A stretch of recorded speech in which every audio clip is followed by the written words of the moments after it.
This week, Toby and I discussed the latest in film and TV news, including Gareth Edwards' appointment as director of the upcoming Jurassic Park film. We also discussed the winners of this year's SAG Awards, as well as end by discussing Denis Villeneuve's 2021 film Dune in preparation for Dune Part 2. Stay tuned for more.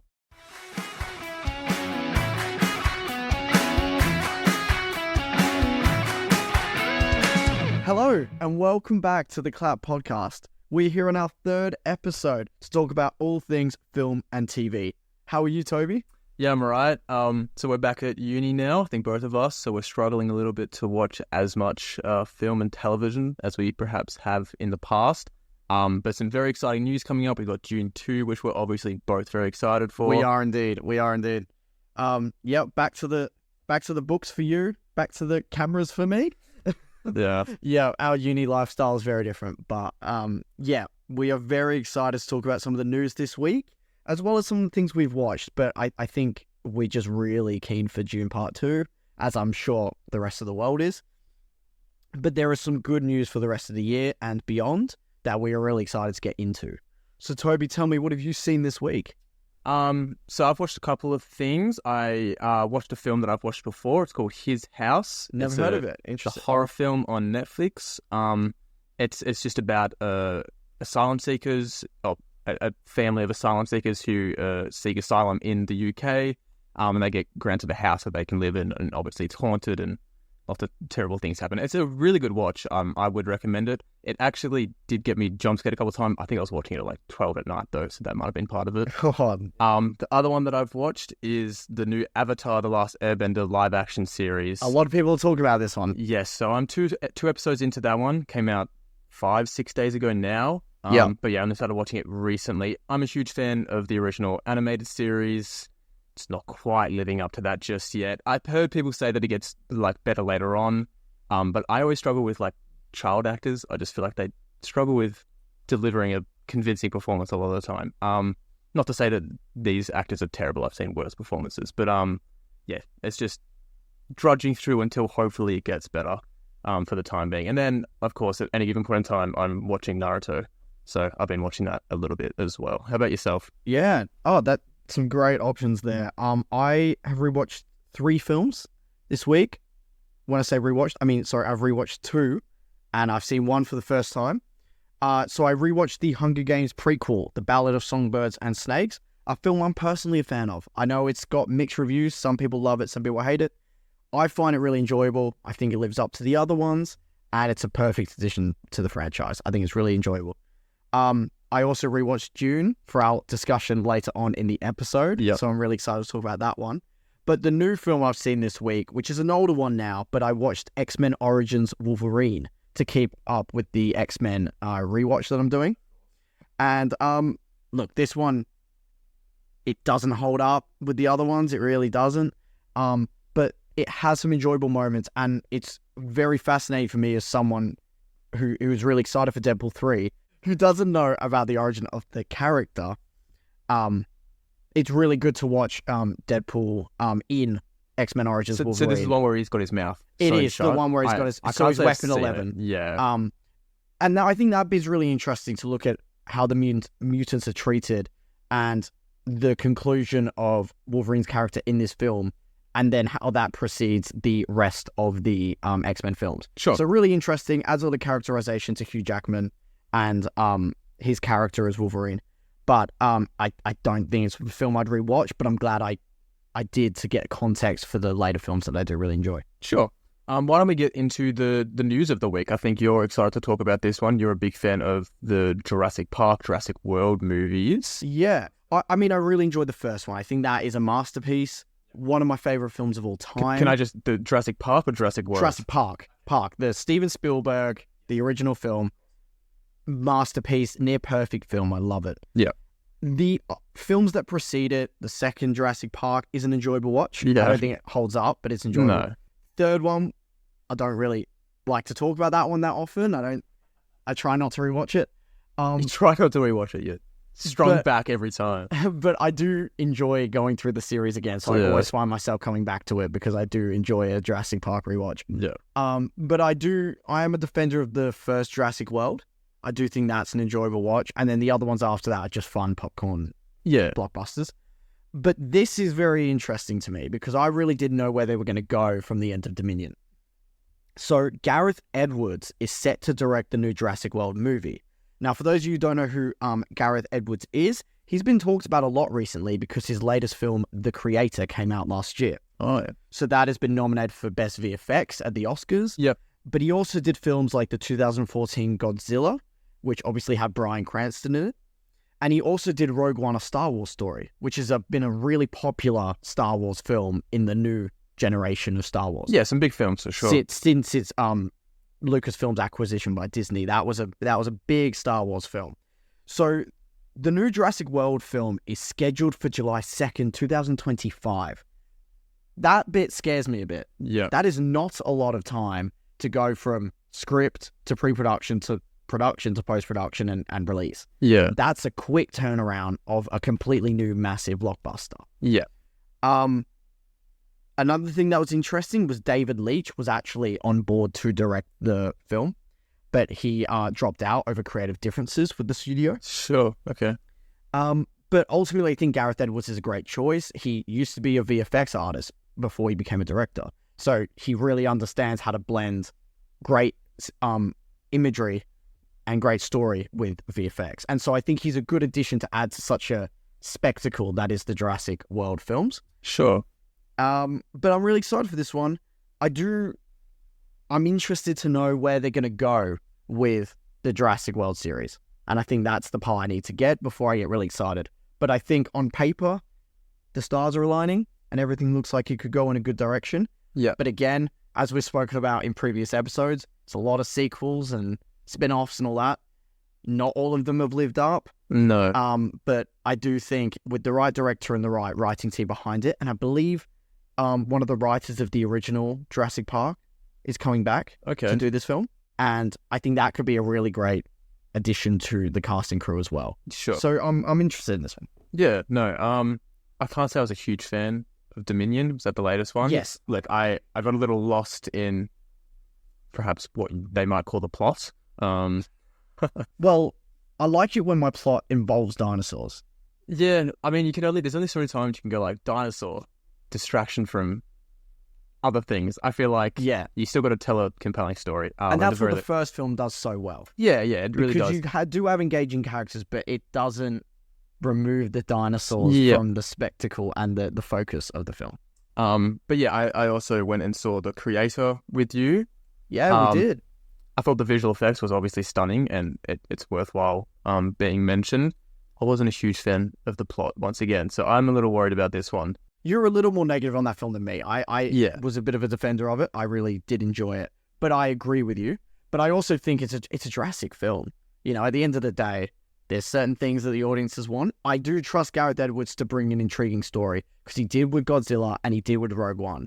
So I understand your issues with the creator, but I still think he's a great choice for this film. Yeah, big dinosaur should be okay, shouldn't it? Of course. Yeah, I agree. And of course, related to that, we have the Jurassic Park Survivor game in development by Konami. So that's quite exciting for fans of the franchise and gamers as well, that we've got a big new Jurassic Park game coming out somewhere in the near future, we're hoping anyway. Sure. So moving on to other news, Avengers 5 will no longer be called Avengers The Kang Dynasty, as previously announced. Obviously, this was after the poor performance of Ant-Man and the Wasp: Quantumania, which really disappointed the box office and critically. And of course, there was a lot of controversy surrounding the issues with Jonathan Majors.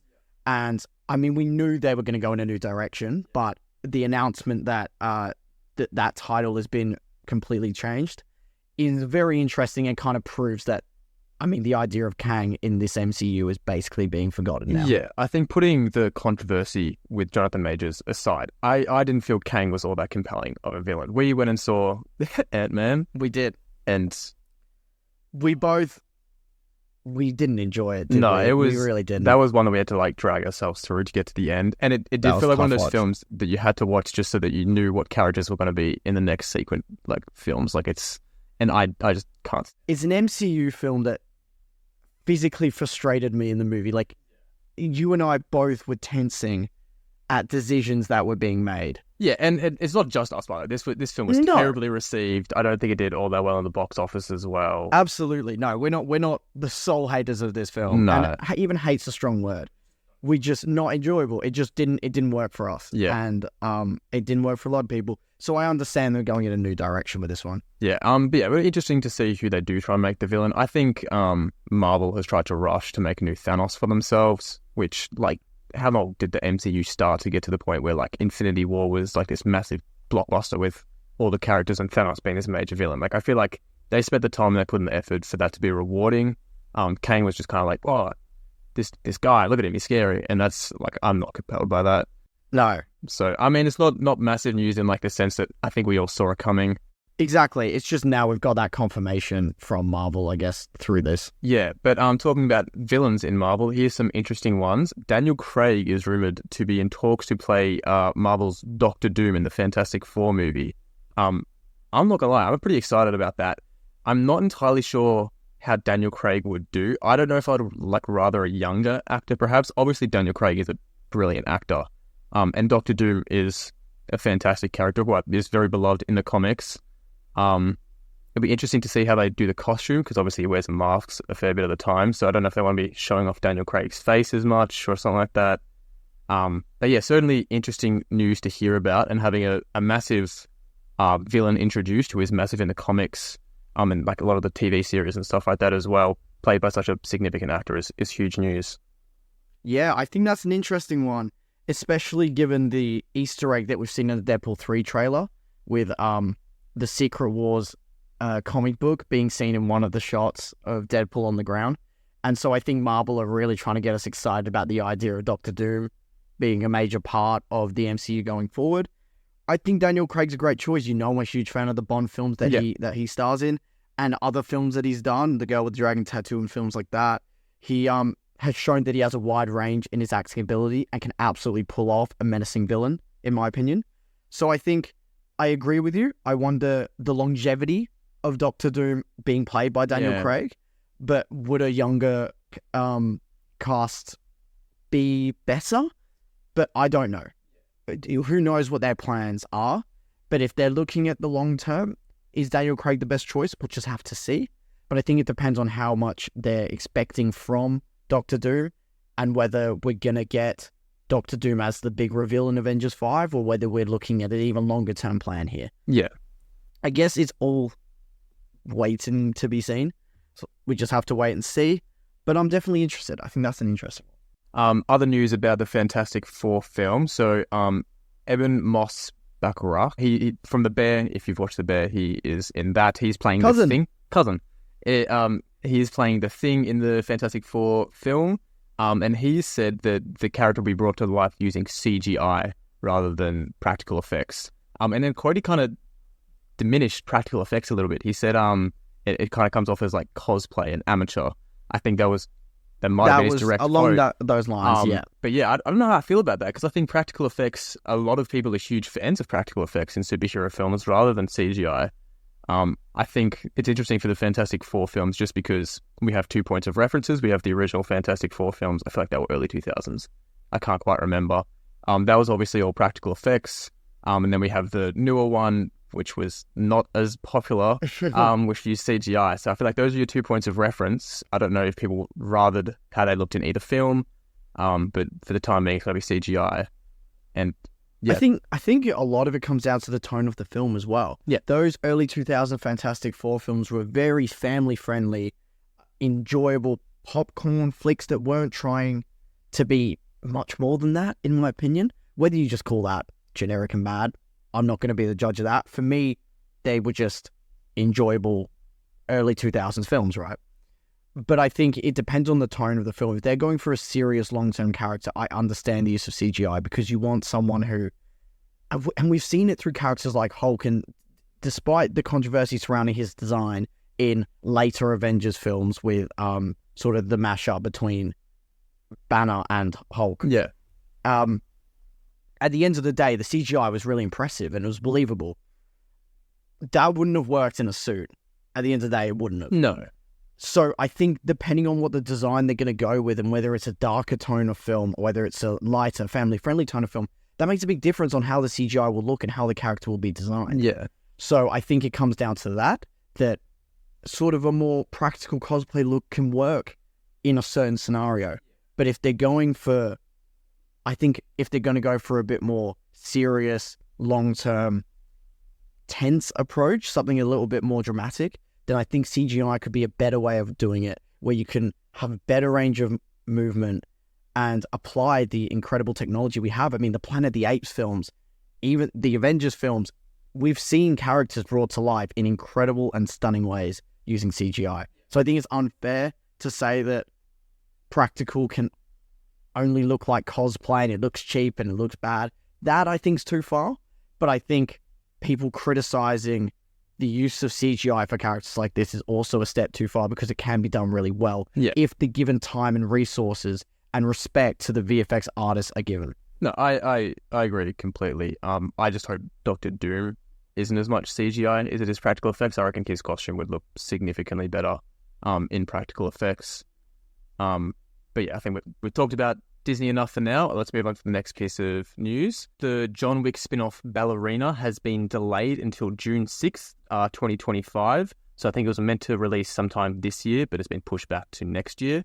The director, Chad, I'm sorry about the Stahelski, is working with director Len Wiseman to add more action sequences. Yeah. I'm very intrigued to see, I mean, the late Lance Reddick, it was tragic, the fact that he died, especially before the release of John Wick 4. But I'm really glad to see that Keanu Reeves, Lance Reddick, and Ian McShane are coming back. But what concerns me is that this film was essentially supposed to be ready. It was going to come out this year. Well, maybe not fully ready in post-production, but it's near complete. And I'm guessing that early screenings and early reviews found that it wasn't quite the action spectacle that the other John Wicks had been. And it looks like they're going through a bit of rewrites, bit of adjustment to the script. And look, I'd rather them take the time they need to make the film as great as the other films have been. Yeah. So if that requires laying it till next year, all for them. But it is concerning, to say the least, that such a massive film like this is having to add more action to a John Wick spin-off. That was going to be my point. I don't know if they're rushing back to fix the writing of the film. Perhaps I don't think any of the John Wick films have been like well regarded for their deep and intense plot. No, of course not. Yeah, the action sequences, that's what you're going to see a John Wick film for. I feel like if you got issues and it's not good action sequences, obviously it's not going to be well received as compared to what it could be. I think it's interesting with Keanu Reeves returning. For obvious reasons. So it'll be interesting to see when it's set. We obviously had the Amazon show as well, the John Wick spin-off. We did, that was the set, Continental. Obviously before the John Wick films came through. The early life of Ian McShane's character. Yes, I'm not entirely sure when it was actually set, but yeah. So it'll be interesting to see if they do set it at a time before the John Wick films or after, or what they're planning to do with it there. Yeah, and I'm excited to see Ana de Armas in a role like this. I think, yes, of course. Given her involvement in No Time to Die, she had a really impressive action sequence in that. She clearly has the ability to do incredible stunt work. So it'd be really cool to see her in this role. But yeah, it's just a bit concerning that the film is having to go through changes, especially in terms of the action sequences. I think that's the bit that kind of is a little bit frightening in terms of where the film is going to end up. But I'm glad that it's coming out nonetheless. And if they need the time to perfect it, they need the time to perfect it. Yeah.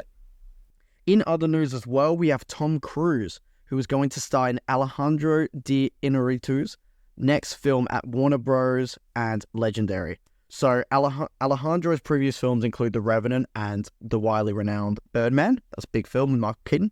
Yeah. And look, I don't know much about what the film's about. I don't think we've had much information, but we know that Tom Cruise was sort of in heavy talks with Warner Bros. About picture deals, and he's going to feature in a lot of their films.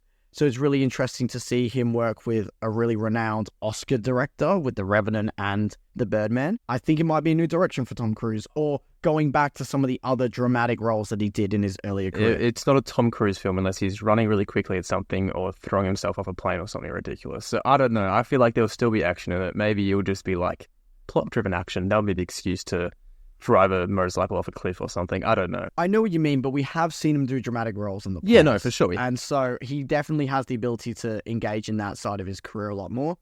And probably the major news of the week was that the SAG Awards occurred. And we had a lot of really good results. I think a lot of people were really happy with Lily Gladstone winning at Best Female Actor in a Leading Role for Motion Picture. I only bring that one up first because I think it was the biggest surprise of the night. When I say surprise, it's been a neck-and-neck race for them. Yeah. The Oscars is literally neck-and-neck between them, between her and Emma Stone. And so I think Lily Gladstone winning for the SAG Awards and Emma Stone winning for the BAFTAs, and obviously, strangely, that Lily Gladstone wasn't even nominated for the BAFTAs. I do think it's going to be a very neck-and-neck race. It could go either way. But I think it's really great that Lily Gladstone got a nomination and a win for Killers of the Flower Moon, because I think a lot of people will share my opinion that she was fantastic in that film, and the awards ceremonies are showing their support of her, and I think that's really great. Just to go through some of the major wins, we had Best Motion Picture Casting winning with Oppenheimer. Yep. We obviously had Best Male Actor in a Motion Picture going to Cillian Murphy. Of course. And Best Female Actor in a Supporting Role for the Motion Picture, Divine Joy Randolph for The Holdovers. She's literally sweeped at the awards, and it's a safe bet she has got it for the Oscars. Yep. Best Male Actor in a Supporting Role, Robert Downey Jr. as Oppenheimer. Another one I think is absolutely going to happen at the Oscars. Yeah. Another great one to see is that the Best Stunt Ensemble in a Motion Picture went deservingly so to Mission Impossible Dead Reckoning Part 1. Some of the stunt work in that film is just remarkable. And then we move on to television. We have the Best Drama Series Ensemble going to Succession, an incredible cast. Best Comedy Series Ensemble going to The Bear. I'll just pause you there. Do you think The Bear is a comedy series? This has been brought up throughout the awards season. Yeah. Do you want my honest opinion? It's not a comedy. It's not a comedy. No. I will agree it's not a comedy, but then it comes down to what is a comedy, because there are elements that, yes, it's not a laugh out loud film, but it's nature is trying to be humorous, I think. I do see why it's considered that. Yeah. It's got a lot of dramatic elements to it. It's a very well done character study of a lot of the members of the restaurant. But I don't ever see myself laughing in that. No, the show. shows traumatize me whenever I walk into a restaurant. I just see like a chef and I'm like, this poor fella. This guy's To be fair, if I see a chef, I'm going to go, cousin. Cousin. Yeah, no. So like, I don't know. I can see like the attempts to make comedy, and I'm not saying that it's not funny in the sense that like the writing's fantastic, and I don't want to take away from that by saying like it's stupid to call it a comedy, because like. But would you say it's a drama then? I'll say it's a drama more than a comedy. I think there's just you can tell when a series is comedic versus dramatic, and I feel like it's a pretty split like differentiation here, where like you can see The Big Bang Theory is a comedy series, and like I'm not comparing The Big Bang to The Bear, but you know, like I feel like there's enough comedy series that do have dramatic elements that perhaps none this year at the very least that could compare to it. But I find it's funny that they put it in a category of comedy when you're going up against like shows like Succession, which would be a very tough competition. And I have heard about the controversy around it as well. People are saying like it's ridiculous that they're calling it a comedy, but I don't know. I just thought it'd be funny to talk about because that show is traumatizing. It's one of those, I don't know. There are moments I find funny, but then ultimately I'm not laughing out loud at the show. But then I don't know what the awards ceremonies consider a comedy. Like what? I think comedy is very subjective as well. And it can be very difficult for someone might find something really funny and enjoy it. And someone might not find something funny, but still enjoy it as much as well. And I think that makes it really hard to sort of judge that for best drama series ensemble, best comedy series ensemble, are you judging someone for how much they make you laugh, or are you judging someone for how good their performance is in an ensemble? You know what I mean? Yeah, I don't know. I think that comes down to what the voting information is given, what voting information is given to the voters of the said award ceremony. And then we have Best Male Actor in a TV, movie, or miniseries. We have Stephen Yeun for Beef. And that one has been kind of secured across the board. And you have Best Female Actor in a TV, movie, or miniseries going to Ali Wong, also in Beef. Best Female Actor in a Drama Series, you have Elizabeth Debicki in The Crown. and I've heard her performance is phenomenal. I haven't actually seen The Crowd myself, but I know people who have seen it has said that's an absolutely deserving win. And you have Best Male Actor in a Drama Series going to Pedro Pascal. Best Male Actor in a Comedy Series, you have Jeremy Allen White for The Bear. And of course, Ayo Edebiri in The Bear for Best Female Actor in a Comedy Series. And one that I think is really great as well is Best Stunt Ensemble in a TV series going to The Last of Us, which, of course, incredible action-adventure TV show. So I think the SAG Awards were good. Not a lot of big surprises other than, I would say, Lily Gladstone, given that Emma Stone has sort of been dominant in the later half of the awards season. But I'm really glad that a lot of these shows won, and congratulations to the winners and, of course, the nominations as well. Yeah, and speaking of The Bear, Season 3 has begun filming, so we're going to see them back at it again, traumatizing me while trying to make me laugh once again. The most confusing. I don't know how to feel. No, I'm excited for it. I love The Bear. I think it's fantastic. It is great. It's great. So yeah, excited for that one there. In other news, there was a new trailer for Boy Kills World, which... It's had a limited release already last year. But yeah, so that has got a release for April 26th in theatres. It stars Bill Skarsgård, has Jessica Roth as well, and directed by Moritz Moore. I hope I said that right. It just looks like a R-rated action film, fighting a dystopian government, la-di-da. But it does look good. The action looks intriguing. And Bill Skarsgård's great as well. Good, yeah. He's really cool. So, I got hopes for it. I'll go see it. I'm not sure it's going to be like, film of the year or anything like that, but I think it'll be a good R-rated action film if that's what you want to watch. Other news, changing the tone a fair bit. Bridget Jones 4 is set to begin filming in May with Renee Zellweger, sorry.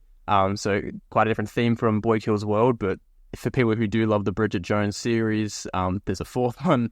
And I think people have kind of been expecting this for a while. I think there's been a lot of rumors that they wanted to go further with the series. Yeah. And now it's just confirming that they are going to begin filming this year and that Renee will return in the leading role. Yeah, I can't say I've seen a single Bridget Jones film. I've seen them in the background because they have been on in my family before. No, I haven't sat down and watched them myself. I think there's a demographic that loves them, so they'll be excited to see that for sure. Yeah, definitely. And I think we have our final piece of news, one that you're really excited for. I am.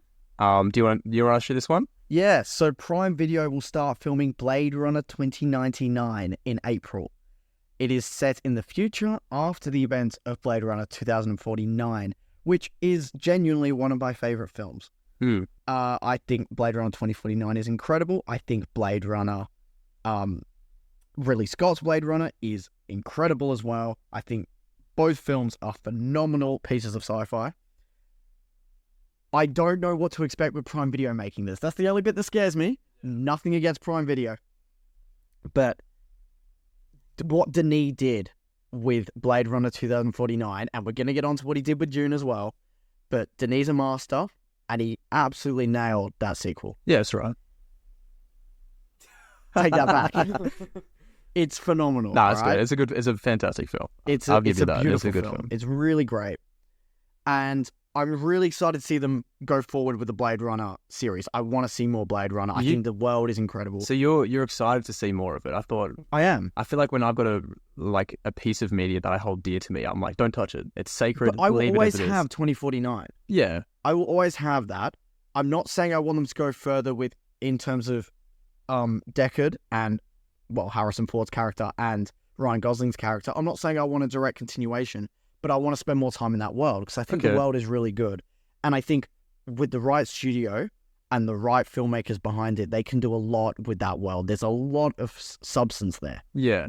It's just like Star Wars where you can have sort of spin-off or different stories like Rogue One and it turned out really well. Yeah. We've had instances where that hasn't worked in Star Wars. But what I'm saying is I think Blade Runner, if they control that IP and the world that is, and spend a lot of time developing an interesting story with really great filmmakers, and I trust them to find these people that can make an engaging story in this world. I'm really excited to see what they do with that because it could be really good. The only thing that concerns me is I don't want some straight-to-streaming TV show, or I don't want something like that. I want to go into a movie theater and experience the IMAX of Blade Runner that I did before. the fact that it's Prime Video makes me think that's not going to happen. I reckon it's going to be something to do with the streaming realm. Yeah. But I absolutely want to see Blade Runner come back, but they need to do it right, and they need to appreciate the fact that this is a big spectacle that people want to see. Yeah. The only other thing that might be concerning and definitely might reiterate the fact that it'll go straight to streaming is that the sequel to Blade Runner wasn't that popular in cinemas. It wasn't a box office hit, you're right. Yeah, so that might be something that they have to consider when they're creating this. I know it's got a fan base now since then. Obviously, you've got someone here raving about it. Give him an hour and he'll keep going. Yeah. So yeah, that's something that I would be concerned about for sure, is that since it didn't do all that well, there is definitely like justification from the money point of view to just put it straight on streaming. I agree. I just hope that Amazon then, if they have the ability to make something in the Blade Runner universe, make something that's straight stream, make it a smaller budget, smaller production TV show set in the same world. But I also just hope you keep that quality, keep that intrigue, the themes of identity, the themes of loneliness, the themes that we see throughout the Blade Runner series, and some of the beautiful kind of storytelling and visuals that you see in this series. You have to have that, because if you can bring that to streaming, all power to you. Absolutely. Because I get it that these companies want to promote their streaming services and they want to generate more revenue off user subscriptions. I get that. But you need to keep that, or else you shouldn't be making it. Because if it doesn't live up, you're not going to gain any more subscribers of Blade Runner fans. Because if the reviews come out as terrible, people are just going to go back to the original or go back to the sequel. Sure. And I'll cut you off there, because otherwise we'll have you keep going for an hour. Yeah. So we'll talk about some of the new releases that are coming out or have come out. So Dune Part 2 is to release the 28th of February, which is technically... now. You can go see it now. Yeah, it's tonight for when we're recording this, but it'll be out by the time that this is released. And for our listeners, I'm going tomorrow, and I'm also going again this week. So I'll see it twice before Toby and I give you our thoughts on the film next week. So look forward to that in next week's episode. We're going to do a big episode on our thoughts of the film, and we're really excited to get into it, because it's safe to say I think this is probably the most anticipated film of our year. Just about, yeah. It was set to release last year, was it not? It was. Yeah, so it's been heavily delayed. I was super keen for it then, but yeah, I think pushing it back, it always makes you just go like, come out already. Sorry. The Gentleman Spin-off TV show is also set to come out the 7th of March on Netflix. It's created by Guy Ritchie. Is this one created by Guy Ritchie? It is created by Guy Ritchie. Yeah. I'm not saying he was involved in every episode, but the story, the tone of the show was created by him. It is his show. But it is a spin-off, so it's not related to any of the characters we saw in the original film.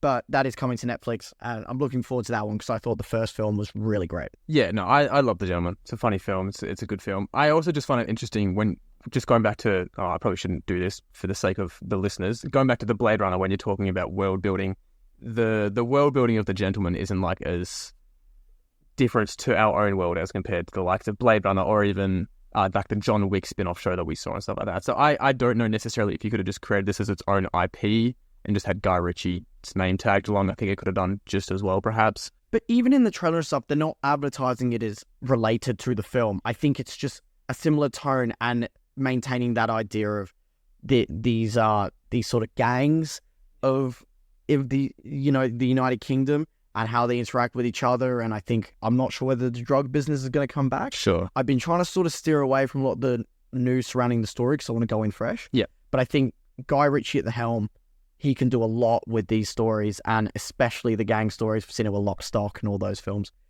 Really excited to see what he does with Netflix money behind him. Yeah. Speaking of Netflix as well, Spaceman starring Adam Sandler is releasing this Friday, so that's the 29th. I don't know dates.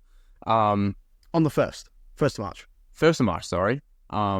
Yeah, so that's coming out. Yeah, we'll also be watching that one, and we'll bring our reviews on it. We will. Probably not next week, because obviously we're going to be talking about Dune 2 perhaps the week after, if there's no other films that we feel like talking about. But yeah, that's other news. If you just like watching streaming stuff, they'll be immediately available on Netflix. And we also have the first 2 episodes of the Shogun TV series that we started talking about a few episodes ago. That is now available on Disney Plus, and I think on Hulu for listeners overseas. But that is available on Disney Plus now. At least the first 2 episodes are. And I'm sure it'll be likely a weekly release after that. but the early reviews have been very positive. People are saying it has the possibility to be sort of a new Game of Thrones. It's really got that amount of hype surrounding it, and I'd be very interested to see where it goes. But we are definitely going to watch this one, and we'll definitely give you our thoughts on it as well. Sure. And then the final piece of news we have for you is the presenters for the Oscars have been announced. So obviously some big names here. Do you want to run through these? Yeah, so I'll run you through a few of the names, but we have people like Mahershala Ali, Nicolas Cage, Brendan Fraser, Jamie Lee Curtis, Matthew McConaughey, Al Pacino, Zendaya, Michelle Yeoh, Cool. Michelle Pfeiffer, Sam Rockwell. I could go on for ages, but we have a really good list of presenters here. The Oscars always bring in the top people for their award show. And look, just because it's big names doesn't mean all the skits and all the jokes and stuff land. We've seen it absolutely not work in the past. But I think it's cool to see that we have a lot of people wanting to be involved in the Oscars. And I think it could be a really fun watch, especially with big names like this behind it. Sure. Thank you very much for listening to the news. And we'll be back after the break to bring you our thoughts on the first Dune film by Denis Villeneuve. Stay tuned for more.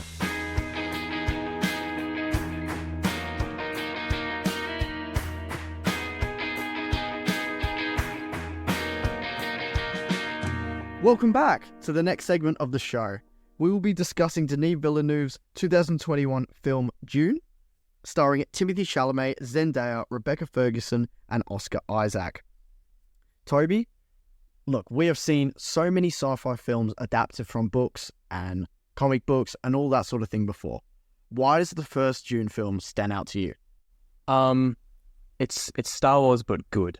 Is the joke I always make. No. Okay, I enjoy Star Wars. I'll say it's the politics of it that I like. It's one of the same reasons that I actually really enjoy the prequels of Star Wars. Is just that it's not just like mindless action. That's not to say any Star Wars is mindless action. I am joking about Star Wars. I enjoy enough of the franchise to say it's a good franchise. Good. But yeah, it's definitely like the politics of it, and it's the same reason that a lot of people don't like it. Is that it's slow and methodical, and it sets time for you to get adjusted to the world, and then to understand the world, and then to understand the characters within that world. And I just think it does all those elements so vividly and so well, as compared to a lot of other sci-fi films that we do see. And like I feel like I'm allowed to talk a little bit of smack about the sequels to Star Wars a little bit more. You got 3 films that you're spending time with these characters, and in a world that you've already developed, and I'm lost in it. Like I don't understand certain things. They're like taking back things that they said have been canon before and stuff like that. So that kind of throws you around. I feel like since this film is just, it's set, it's slow, and it gives you time to understand everything, it just makes it all the more better. Yeah, absolutely. I think I disagree with your statement on that it's a good Star Wars. I think Star Wars has got its good moments, and I just think Dune has its great moments. I'll be honest with you, and I know you know this, Dune was in my top 10 films of all time for a while. And it probably still is. I need to what bumped it out? go through my list a bit more. Yeah. But it definitely was at one point. I really loved this film when I first saw it. I saw it multiple times in theaters. I absolutely adore the cinematography from Greg Fraser. The direction of Denis Villeneuve and the cast were incredible. But I think the essence of the film is that it has everything I want from a sci-fi adventure film. It has a rich lore, and it has an emotional story. This journey of Paul Atreides is really great, and we see about he has multiple birthrights. He's trying to find his sense of identity. He's trying to manage the political landscape of the world in Dune, and the fact that they get given this, they get the ability to inhabit the Dune, which is Arrakis, and they take over this place, and they have to sort of build it up, but of course they've been stunted, they've been shafted. Yeah. And I think this is such an incredible story to tell, and obviously a lot of that goes to Frank Herbert's novel, but I also think the adaptation was really great. And I know a lot of people say there's differences and there's moments they don't touch on in the film as much. It's bound to happen. The book's massive. Absolutely. But I think what comes across on screen is so cinematic. it says a lot with the visuals. You don't need a lot of dialogue. You don't need like crazy action set pieces. As much as you get some beautiful set pieces and some incredible action, those aren't the key moments for me. The key moments for me are these moments between characters. And that especially comes from Paul Atreides' father. I think Oscar Isaac has a lot of great moments in the first film. I think Duncan Idaho has a really great bond with Paul Atreides' character. And ultimately, it's one of the films that sometimes when I look back on a film, I think, what would I do differently? Especially when I've rewatched the film multiple times. Dune is the one film that there is not a lot I would change. When people say it's a slow burn, when people say there's not enough going on, I absolutely disagree. I think there's a lot to be said for the first film. I think there's a lot going on. And I think every character has something to them that I find interesting and that I want to see develop. And it's not often that I finish a film and go, I want to see so much more in this world. Besides certain franchises like Dune and Blade Runner, as we previously mentioned. But Dune is absolutely one of those that part 2 is needed. Yeah. Given how it ends. And I think we will talk about spoilers in this discussion because it has been out, it came out in 2021. But it ends in a way that I think, unlike other films like Across the Spider-Verse, it ends on a cliffhanger, but it feels complete. Yeah. I watch the end of Dune and I see him kind of becoming a member of the Fremen. Yeah. And about to embark on this secondary journey of his life. He's had this initial journey of discovery, of having this birthright, of trying to find who he is. And now that's kind of been thrown off, in a way, through his involvement in Arrakis, in the Dunes. But I think it's going to be really exciting to see where the story takes Paul. And I'm really excited for the second film for that reason. Sorry, I know I spoke a lot, but I just had to say a lot of those things that I think it has a lot to say from a story and storytelling point of view. Yeah, no, I agree with you. I'm trying not to repeat anything that you said. You've kind of summarized how I feel about the story as well. I'll go a little bit more into like the world building when talking about the plot and stuff like that. What I perhaps, and this would have just made the film longer, so I know lots of people will disagree, I find it hard to immediately grapple with a lot of the politics of it, even though they spend so much time with it. Like you have I'm gonna butcher all these things, the Emperor, and then like all these other clans and stuff like that. And I feel like this might be why people find it difficult to watch, is because the slow burning parts of the film are introducing a lot of these characters and like showing their significance within the world. There's also, I know the witches, I forget what they're called as well, but like the religious group as well. I feel like these are kind of people that I want to spend more time with, and I think that's what we're going to see in the sequel. Thank you, Bene Gesserit. Yes. You can say anything to me, I'll believe you. So yeah, I think these are the type of parts of the world that I want to spend more time with. And obviously you can't do that. The film, people are already complaining about how long it is, which I disagree with as well. I firmly stand that it's a perfectly length film. Yeah. But I'm hoping in the sequel we see a little bit more of that. As for the first film, I don't know how you would introduce more of it, so I can't say I can complain about it as a plot point because it's perfectly length and the time that we do spend with those elements is really important too. I know that you obviously love the cinematography of the film. I do. I agree with you. Does is incredible. The one thing that I will nitpick on is there's a point in the CGI. I can't remember when it exactly is. I think it's a vision of the future where he's a part of the army. The CGI is a little bit off. Okay. It just comes off. Obviously, they got like the blue-eyed Fremen and stuff like that, and they put the blue eyes on Timothy Chalamet. I feel like that's one of the things that talking about CGI and practical effects. Put some contacts in. He can be blind for half a scene. It's not going to ruin his acting performance. But yeah, it just comes off as like, I don't know if it's meant to look kind of like dreamy because it is a dream sequence. I think it is. I think it's very much from his perspective, and that's why it's sort of shot in that way. Yeah, but I feel like I would disagree if that was a conscious choice. Of course. No, absolutely. But if either way, if it was unconscious, I think it looks a bit weird. If it was a conscious choice, I think it's a bit weird. Like, I would have just made it look a little bit more practical. Totally. And that's probably like my only criticism visually otherwise, because I think the film is brilliant. It's cinematic, beautiful. Sure, you got a lot more to say than me being a film student. You know the camera work a lot better than me. Well, so what are some of your favorite sequences? What stands out to you when you're looking back at this film? Because what I'm trying to understand is what do you think we should see in the next film? What was the part of the first film? What was a sequence or a character or a moment that you'd love to see develop further or see more of that? It's a really good question. I have three for you that I can remember quite vividly. Obviously, the introduction to the dunes, like visually stunning. I mean, it's a desert, but still, it was stunning, and like you understand this world immediately. Like it's barren, it's harsh conditions, and I just saw like the sequence. I think they were flying in. Yes, that sequence. I thought that was really good, and I'll continue. This is 1.5 is the sequence where the sifter that's getting the spices from the sand, when that starts to break down. I thought that's a brilliant sequence as well. Yes, it is. But that goes into the introduction of the world, so I'm putting that in one category. That's not two things. The second one is the throat singing army. I don't know what they're called.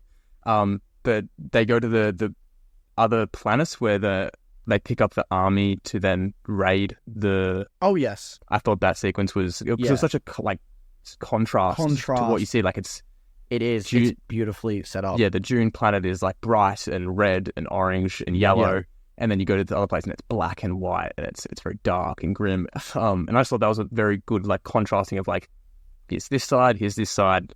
Yeah, and you can learn a lot about the different clans through visuals, not through telling. They didn't have to say, look, we're this type of people. You could see through the world that Greg Fraser and Denis Villeneuve creates. Yeah, that is who they are. And I might be wrong about this, but I think I remember the only like sequence of color being in that black and white army thing was blood red, was it not? Yeah. So I think that's obviously also like a very good way to show like brutality out of it, like black and white except for blood. Like that's. So I thought that was obviously a beautiful sequence. And then the final one, which is a bit different, is when they're actually running away from the fight and they end up in that underground cabin where Aquaman dies. Yes, yeah. I really like that sequence as well. I forgot the characters. Duncan Idaho does. I'll let him have Aquaman. Aquaman, There are some Dune fans listening to this right now who are losing their minds at us. I haven't watched the film in a while, so the names I can remember Paul because Paul. Like it's Duncan Idaho. Duncan Idaho, yeah. Aquaman dies in the desert. I thought that was a good sequence as well. Very pretty. And it's just like underground desert. I think it's just cool conceptually as well. So I think that definitely adds to it. But yeah, those are probably my three picks that I distinctly remember. I didn't watch it again this week because it's not available or anything. Curses. That's why you need the 4K Blu-ray. That's why you need 4K Blu-ray. Yeah, get physical copies of things, guys. But yeah, I remember enough those sequences. I like remember vividly, and I think it's stunning. But I'm sure you've got a lot more to say camera work wise and like what you appreciate in the film. Yeah, I think for me, well, I'll start off with my favorite sequence, and then I'll sort of talk to you about sort of the filmmaking aspects. But I think for me, it's this part where you see the sandworm for the first time approaching the mining of the spice on the surface. Because what happens is you're learning a lot about the world that is being created through the judge of the change kind of running them through what is going on. But I think the bit for me is the little details, like when I was watching it back, especially with, the Dolby Atmos and all that, and I was hearing the voices over the radio of the people in the sort of, what would you call it, the land crawler, something like that. They do call it miner or farming machine or whatever. The farming machine. Once again, we're annoying all the Dune hardcore fans, right? Yeah, we are. It's called this. We apologize to those people. Yeah, it's bad. I should know what it's called, but that machine, and you hear the voice of the people inside, and some of the stuff they're saying, and it's this immersive atmosphere that, and the way that when the king decides to go and save them, the wings flap in and all the sound cuts off besides the wind, and you just get this moment where they're dropping down and it's silent besides sort of the rush of the wind, and you feel the tension that all the characters are feeling, that they're either gonna lose one of their remaining harvesters, they're going to lose one of their remaining harvesters, and they're going to lose some of their miners, the people who can run these machines. And they also realize that they have been left dodgy equipment by the Harkonnens. So you're getting so much in terms of story in one scene. And then obviously you learn about Paul's sort of abilities and the voices that he hears. And you also see his bravery, his ability to care for others. The fact that he goes and he instantly tries to run to get the people in the harvesters to come in on the ship. That's what I was going to say. And you learn that there is this And I don't know. I just found it had a lot going on in that sequence. Yeah. And especially from a visual and sound point of view, because I think a lot of the testament to the film comes from the sound. What Hans Zimmer's score did for that film was incredible, you know. And I think upon rewatch, one scene that really stood out to me was when they first arrive, or sort of flying over the city in the Dune. You hear these drums, or I'm sure they're not drums. I'm sure there was something a little bit more niche than that. But just that sound gave you this feeling of we're in a new world. We never heard sounds like this on the mainland of the Atreides clan. But when they go to the Dune, it's a completely different soundtrack. It's a new score using sounds that you've never heard put to cinema before. That Hans did an incredible job with that. And I think that paired with Greg Fraser's incredible use of wide shots, appropriate use of handheld when needed. But I think there's very little handheld in the film, and I think that creates for a really smooth, immersive experience. But I love how he's not afraid to get really close on characters, and I especially noticed that when Rebecca Ferguson and Timothée Chalamet are in the tent under one of the sand dunes. He's not afraid to get really close on these characters. He's not afraid to allow you to see the incredible acting by the entire cast. But then he contrasts that with incredible sense of scale. And that's the part of the film that stands out then compared to other sci-fi films for me. If you've seen Dune and you've seen other sci-fi films, you're likely going to say that Dune feels like the biggest.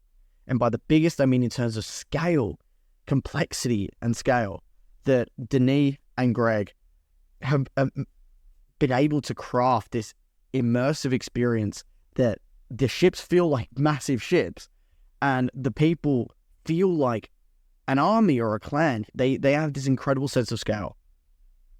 And there's not a lot of directors and cinematographers who've been able to replicate that so well. Yeah. I will also just say the acting is brilliant. It is. For a, I don't know if you want to call it a blockbuster sci-fi film, but like considering the likes of Timothée Chalamet, he's obviously fantastic. I actually, I wasn't a huge fan of Timothée Chalamet before watching Dune. I always, he won you over in that film. Yeah, he won me over with it. I always just thought he was like, I don't pull this on, obviously Zac Efron's also a fantastic actor, but like, you know, the likes of High School Musical, Dreamy Boy type of stuff, and then he was in Dune, I'm like, this is a powerful performance, he's done fantastic.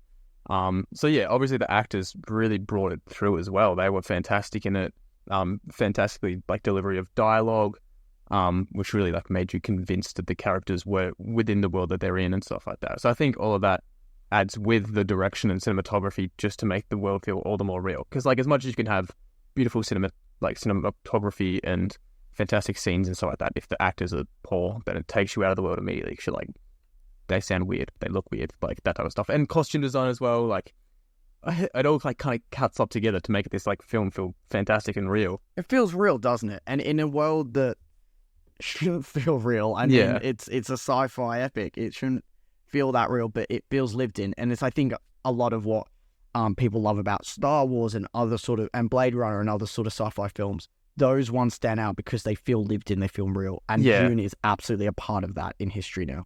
No, I think the way that you said is good, like feels lived in, because that's what I'm talking about with the politics especially, is that you can see when something, and this is definitely more to the author, the original author of the book, is that when you create such good lore, it definitely adds to the movie itself. You can have like a separate story that's just built within the lore, but like if you got all this world around it, it just makes it so much more easy to enjoy it. Yeah. Because it doesn't take you out when you're just kind of like, why is like that like that? It only makes sense for the story. It doesn't make sense for the world.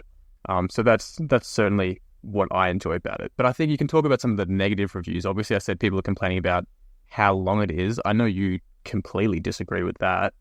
I do disagree with length.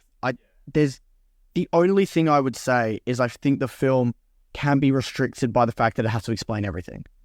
Do you know what I mean? So I think the film wants to go a lot further with the story, but it has to sort of, you know, the moments where Paul's alone, it's very much he's listening to information that you're also having to listen to because you don't understand the world the same as him.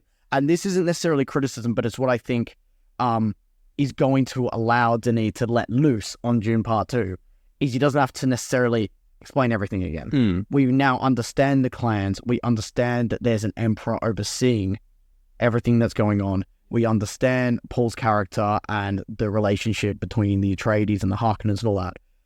And I think that that's one thing with the first film where it very much, I think people struggle to rewatch it sometimes because it's just sort of explaining a lot. I find a lot of value in that. I love learning little details, and I think there's a lot of visual details on top of what you're hearing through Paul and other characters. But I think that's one thing that I can say I understand the criticism on, is it also is sort of explaining a lot to you, where there is times where it's treating you like someone who has no idea because you don't. But the thing is, it can also be like, this is a sandworm, this is the, and you know, and some people don't enjoy that. They're like, I don't need everything spelled out for me. I don't want to know that. I don't necessarily find that myself when I watch it, but I completely understand that's other criticisms that I've heard of the film, where it's a lot of setup and it kind of, everyone's like, oh, what? Where does it go from here? And I guess that's what Dune Part 2 was going to deliver. Yeah, I guess that's just like the exposition drop that's necessary when you're doing world building. It is. It's completely necessary. And it's the same in Star Wars. You have like Obi-Wan Kenobi being like, your father was a Jedi. Exactly. Like, yeah.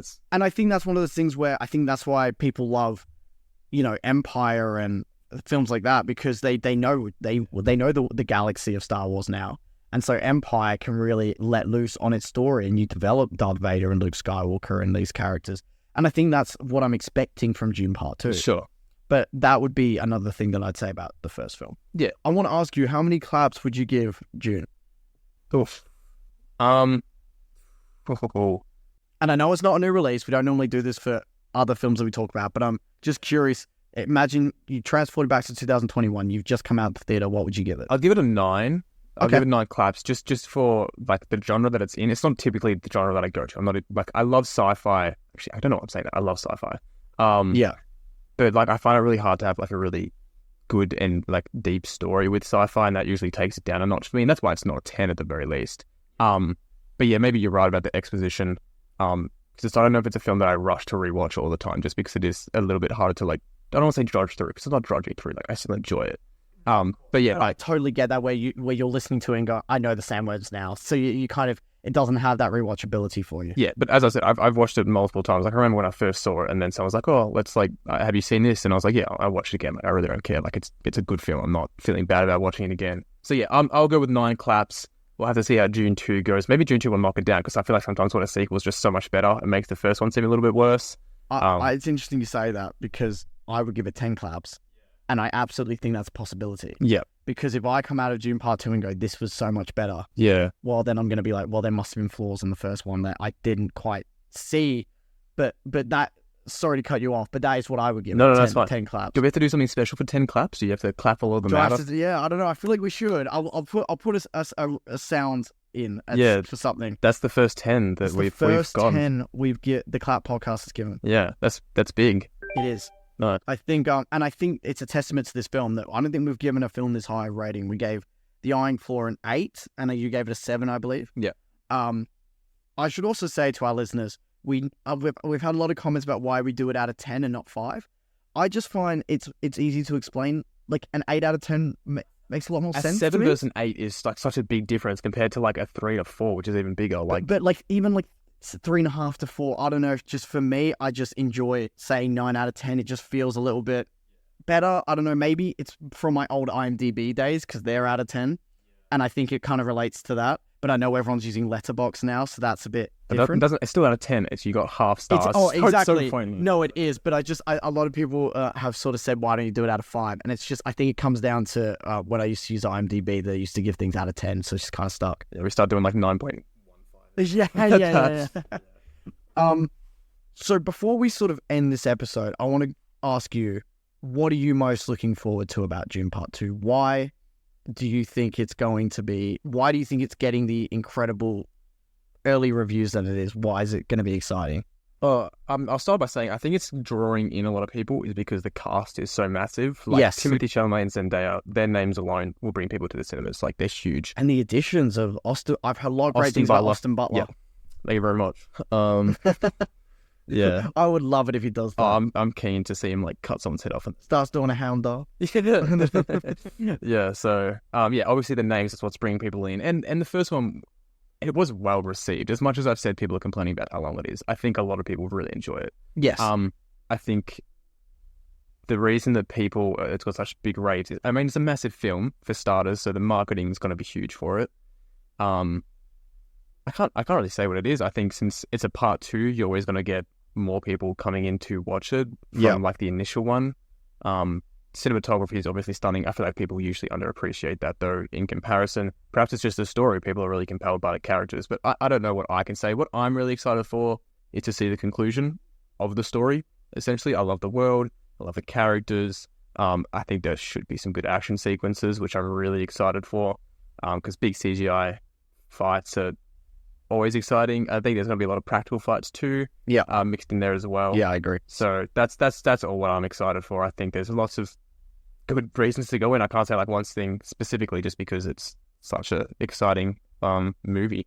Yeah, I think I'm very similar. I think for me, I'm really excited to see the story really let,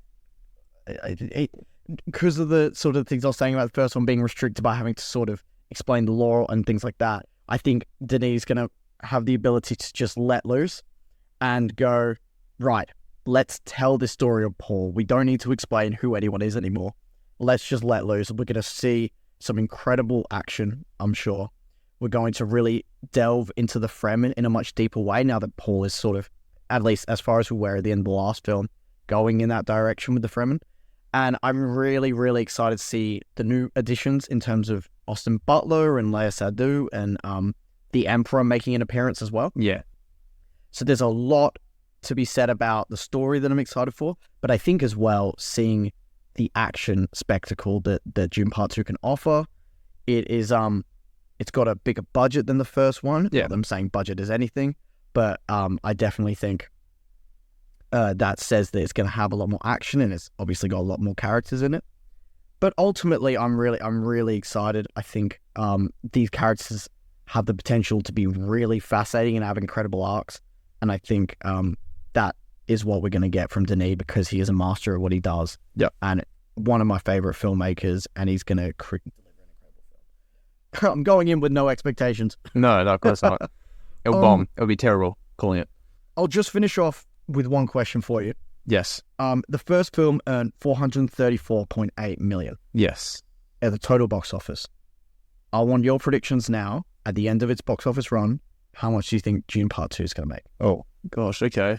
I know that it's hard to guess, but I just thought it'd be fun. What do you think it'll make? So the first one, $434 million total, off a budget of $165. I'm not gonna lie, I think it will do similar. I think it will, really, yeah. I just cinemas currently. Did you see how long the queue was for me to get tickets to IMAX? Yeah, but IMAX people are crazy. That's different to the average viewer. Hey, no. I'm just saying, like, compared to like, obviously IMAX is going to bring in money, but compared to like your average cinema goer, they're the ones that are really going to see it. And even after all the people we know with early access screenings and the double features, we know people who like cinema. It's such a biased like group to look at. I feel like I could talk to people who I do like my course with. They're not rushing out to see it. I know. Okay, fair. So you think around the same? I think it'll do better. I'm not going to say I think it'll do a little bit better, but I think just the way that cinema is working right now, I don't think it's going to do like so brilliantly. I hope it does. I hope it does fantastic. I'm excited for it. And maybe I'll be completely wrong. But yeah, that's just my prediction. I think maybe 500. 500? Yeah. 500? Okay. I'm going to go higher because I think the marketing campaign, the fact that it was delayed from last year, the cast, the growth in the cast, the amount of publicity it's getting, marketing, the limited number of other releases we're seeing, makes a big impact. I'm going to go 700 million. Okay. Yeah. I think it has the ability to go further. I think if Jurassic World Dominion can earn $1 billion, Dune Part 2 can. That's a fair point. I forget about that. Dune Part 2 can. I mean, last year we saw, was it Mario just got to $1 billion? I feel the difference is between these two films is that they're for kids as well. I agree. But what I'm saying is I think there is a lot to be said about a major cast and great publicity and incredible early reviews. I mean, we're looking at a 97% at the moment of Rotten Tomatoes, an average of 4.5 on Letterboxd. We're not talking about a film that is just popular but not getting great reviews. We're talking about a film that is critically acclaimed and audiences are really enjoying it as well. So ultimately, I'm going to go 700 million. I think it has the potential to go higher. But it'd be very interesting to see. Not to extend this any further, we'll do it nice and quickly though. What do you reckon you're going to give it claps-wise at the end? We'll do a prediction now before our next episode. I think it's going to be a 10 claps for me. 10? Okay. I think if the first film has the ability, I trust Denis to deliver another fantastic film. I'll go with 9 again. I'll go with 2 9s. We'll see. Yeah. All right. There are our predictions. Thank you so much for listening to the Clap podcast this week. We know it was very Dune-centric, but I think that's the major film coming out this week. We thank you very much for listening to the new segment as well. Please keep listening to the Clap podcast and feel free to share us on any platforms. We are going to deliver more episodes for you next week. Our focus will be on Dune Part 2. We will also be talking about Denis Villeneuve next week and going through all of his films and giving our thoughts on all of those because he's one of my favourite filmmakers. We may also have a special guest for next week, so we'd like to show you that the Clap podcast is looking at expanding. It's forced and in there. Incorporating. I have. Let's see if it happens. But we're just saying that we're excited to get other people onto the show to give more than just our thoughts. It's Timothée Chalamet. Spoilers. If it was Timothée Chalamet, that'd be very exciting. But sorry to disappoint you, it's not Timothée Chalamet, but it's someone very close. He's more attractive. Yeah, we're very excited to bring him on the show. But thank you very much for listening to the Clap podcast and enjoy the rest of your day. Thank you very much.